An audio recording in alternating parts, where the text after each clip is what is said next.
Welcome back to the Eternal Wrestling Podcast, and I'm your host, Jacob. And this is our fantasy booking series, Reckoning, where we give you exciting matchups and interesting rivalries from legends of the past and current stars of the future. So we're going to recap last week's action. We saw Bam Bam Bigelow taking on Cactus Jack. Bam Bam won here. Kevin Owens confronted Finn Balor, saying that he doesn't want to be in a tag team and he wants to go his own way. Bronson Reed takes on a Matt Hardy. This only led to further issues that Adam Copeland and Macho Man will be getting matches against in NWO. And the Hardys will also get a match against the NWO as well. The pot keeps stirring. RVD is beaten down by a returning Vader. The House of Darkness, Undertaker, Aleister Black, and Brody King address the roster. And the tag team champions, Penta and Rey Mysterio, come out to stake their claims. Hogan is informed of the triple threat match for the World Championship that will crown his new number one contender. The Acclaimed took on Rhythm and Blues and won. Eddie Kingston addressed RVD and told him that a rematch would be no problem. And in the main event of last week, Kane versus DDP, Falls Count Anywhere, where Kane won. Now, on to our current episode. Our show opens up with one half of the tag team champions, Rey Mysterio. Booyaka, booyaka. He makes his entrance, but he is alone.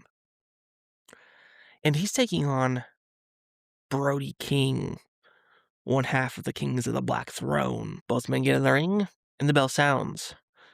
Brody, he's very dominant here early in this match, using his massive forearms to keep Rey very much grounded on the mat, not letting him get in much high flying here. Rey, he's managing a brief comeback. He's able to get the toe hold, drop Brody into the 619 position. He hits a 619. Then he goes for the West Coast pop. But Brody, Big Brody, he pops up midair, grabs onto Rey Mysterio, hits a devastating Gonzo bomb, and pins Rey. 1, 2, 3. The lights flicker. Aleister Black appears on the apron. He enters the ring where the downed Rey Mysterio is, and he crosses his leg, and he sits next to Rey Mysterio. In his trademark pose, he just leans over and he whispers something to Rey. Brody King, he's standing over Rey as well. But no, they're not doing a beatdown here. They're sending a message. And soon, Penta, he sprints down with the steel chair. He slides into the ring. And the Kings of the Black Throne retreat without throwing a single punch, which is somehow a bit more unsettling of what their true motives are here, besides just the tag team titles. On to segment 2. Anthony Bowens, accompanied by Max Caster, take on Finn Balor, the Prince. The bell rings. Bowens, he uses his, athleticism here to try to keep Finn off balance, even hitting a spectacular spinning neck breaker. But Finn is very much experienced, and this is shown. When Caster tries to distract the ref, Finn doesn't get angry or mean. He gets even. Eventually, he hits Bowens with a shotgun dropkick into the turnbuckles, climbs up, hits the big coup de grace. Finn, he's wrestling very aggressive here, and he's proving to everyone in the roster that even though he doesn't have a title around his waist, he's still a benchmark of this division. After he hits the coup de grace, he hooks a leg. 1, 2, 3. Your winner, Finn Balor. On to segment 3. We get a shot backstage down a hallway. Firefly Funhouse Bray Wyatt with his red sweater He's just kind of strolling along, minding his own business, and he bumps into Sandman, who was leaning against a black production crate. And Sandman, he just stares at him. The tension is thick here. Sandman, he doesn't look scared, though. He takes a long drag of his cigarette, exhales that smoke directly into Bray's face, then slowly tilts the beer can in his hand over, spilling alcohol all over Bray's leather shoes. Oops. But of course, this wasn't an apology from Sandman. It was just disrespect. And Bray looks at him smiling and then strolls off. On to segment 4. We see Cactus Jack and Sandman in a tag team match.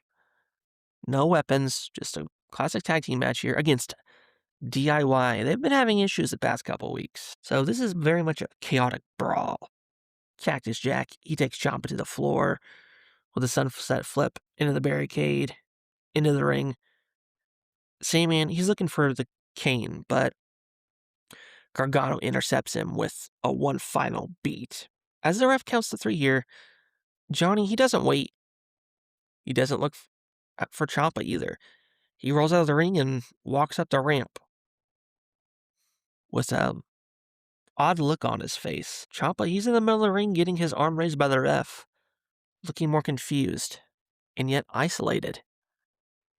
Because maybe DIY is on life support here. And the heartbeat of this tag team may be ending. On to segment 5. This is a segment that was recorded from earlier on in the day. As we see Drew McIntyre, he's unloading some bags from a car.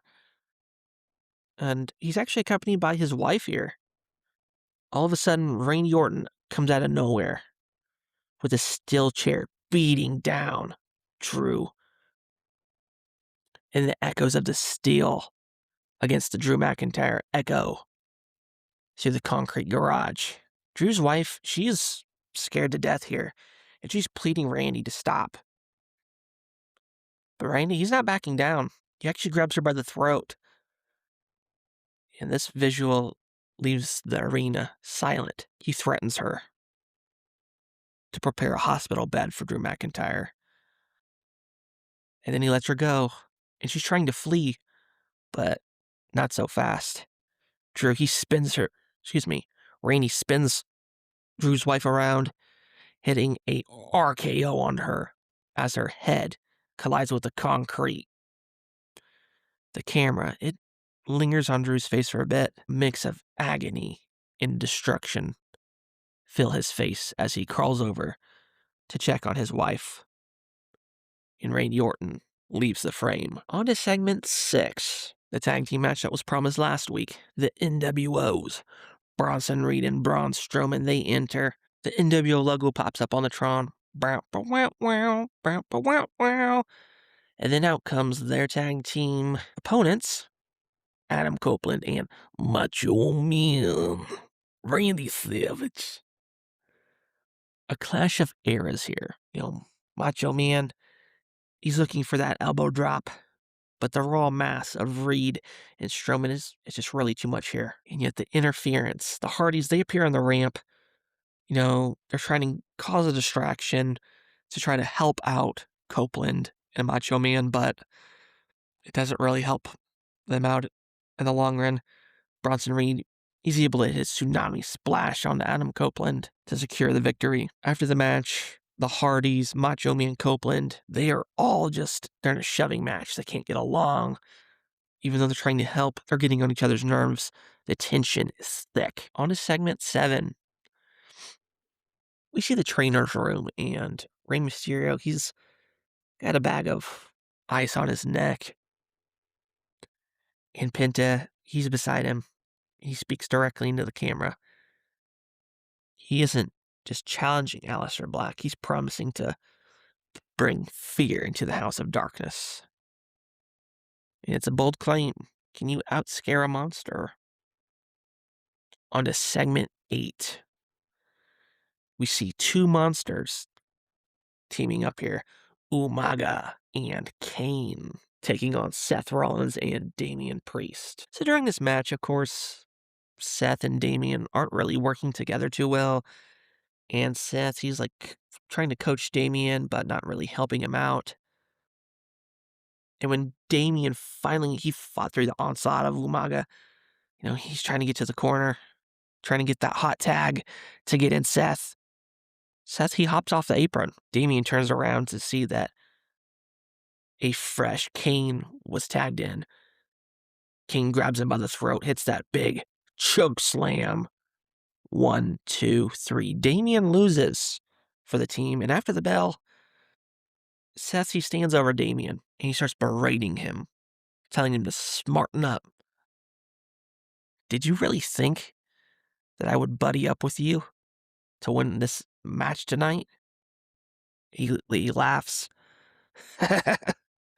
You need to smarten up. You're just a kid still. And he pelts the microphone directly at Damian's head before walking up the entrance ramp. On to segment 9, we get the rematch, as RVD had called Eddie Kingston nothing but a jobber, and that he was unworthy to be on the roster. RVD taking on Eddie Kingston. This match, a contrast of styles. RVD, he's hitting the 5-star frog splash and rolling leg drops. But Kingston, he won't stay down. He keeps getting up. Till eventually, RVD goes for a springboard, and he got too cocky. Eddie Kingston hits a spinning back fist right into the face of RVD. That sounded like a gunshot. 1, 2, 3. Eddie Kingston gets the win here, and RVD is fuming after this. On to segment 10. We see RVD backstage. He's throwing equipment around. He's pushing people out of his way. And as he's walking down one of the hallways, he walks straight into the chest of the Undertaker. RVD, he's fueled by nothing but adrenaline and blood pressure. No smart thought is in his head, and he swings at the Undertaker.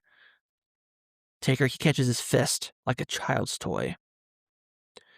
And Taker, he just simply rolls his eyes in the back of his head, and he lets go of RVD's arm. A warning, don't tempt fate. RVD shoves on past and continues being pissed off. Next up is our main event of the evening, the triple threat match for the #1 contender spot to face Hollywood Hogan. We see Vader make his way out. It's time, it's Vader time. The big mastodon makes his way down to the ring. Then we see the game, Triple H, the King of Kings, as he's told here. This is like the 2008 version of Triple H. He's got the long hair. He's jacked. He's ready to go.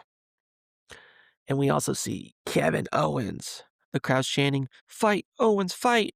The 3 men are in the ring. The bell sounds. And this is nothing but carnage. Triple H and KO, they kind of form like a temporary alliance here. They're trying to take down Vader, as he's the biggest man of the group. But Vader, he's dominant. He hits a Vader bomb on Triple H. Ending the match here. But as Vader, he's getting in all this offense and showing his dominance, suddenly another big man decides to put his nose into this match. Bam Bam Bigelow. He slides into the ring while the ref is preoccupied, and he levels Vader, which actually allows KO to take advantage here. He hits a pop-up powerbomb on Triple H, and then a stunner on Triple H as well, as Vader and Bam Bam Bigelow are brawling on the outside. And after the stunner, KO pins Triple H. 1, 2, 3. The prize fighter has found his path to the gold. And that is going to do it for this episode of Reckoning. We are building ever further to our Rite of Passage pay-per-view. No matches have been announced just yet. Besides, now we know that the world title will be defended. Kevin Owens taking on Hollywood Hogan. And Rite of Passage will air on May 2nd, a Saturday. We will know that Seth versus Damian The Vanguard title is on the line. And like I mentioned, Hogan versus Kevin Owens. World title hangs in the balance. Can Kevin Owens outsmart the leader of the NWO? We will have to see. All this and much more as we build ever further to this pay-per-view event. And if you haven't, make sure you like, you comment, and subscribe, because even though it is a pay-per-view, everything is free here. I'm giving all of this to you listeners free, and I hope you enjoy. And I will catch you in the next one.